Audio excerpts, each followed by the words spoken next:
Hey everyone, this is Nate with Nateflix, and it's time to get your floggers out, because this is my review of 50 Shades of Grey. Mr. Grey will see you now. I'm used to getting my own way. It must be really boring. Got me looking so crazy right now.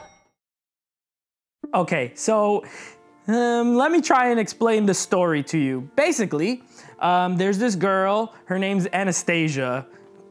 Of course it is. And she meets this guy who's a billionaire, 27-year-old, hard body hunk billionaire. She's like, oh, this guy's very handsome. Then she interviews him. And then she goes outside and stands in the rain like this, like, I can't believe this, that I just met him. She's instantly like in love with him. It's so stupid. So anyway, she likes him and he likes her, but he has like kind of a secret life because he likes to beat people, but he wants them to want to be whipped and stuff like BDSM and all that kind of weird stuff, right? And so that's like the plot of the movie. Imagine that, but stretched over 2 hours. It is miserable. It is one of the worst viewing experiences I've had in a very long time. I'll tell you why. Number one, that guy, Christian Grey, he is not good in this. His line delivery is as follows. Hey, did you sign my contract yet? Hey, I like you. Hey, I want to whip you. This is a flogger. This is a blogger. This is my house. This is my room, my torture room. It's red. That's how he talks the entire movie. And I'm supposed to believe that this girl really likes this guy he's like a robot. He talks like a robot. Okay, yeah, he's good looking. So in that case, she's just very shallow. The girl, she's okay as far as her acting is pretty good, but her character is very annoying too. Let me tell you why. She wants like all this romance. She's an English lit major, but she ends up liking this guy who just is like a robot. I guess the moral is if someone buys you stuff, let him hit you a little bit. It's not a big deal. You watch for about an hour and a half of him texting and emailing her, hey, did you sign my contract? No, I'm thinking about it. Oh, okay, sign it. Then the next day, she's like doing her laundry and he's like, hey, contract? You know, I'm reading it. All right, well, just do it fast. Then like 3 days later, he's like, hey, contract, sign it. He's so annoying. I want to slap him. He harasses her the entire movie to sign a contract.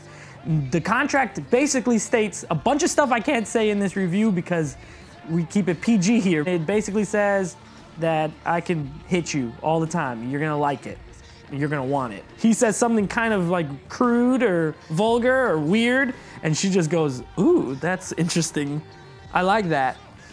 You don't wanna take me on a date? I don't care. I don't wanna sit down for a week anyway. Sitting's overrated.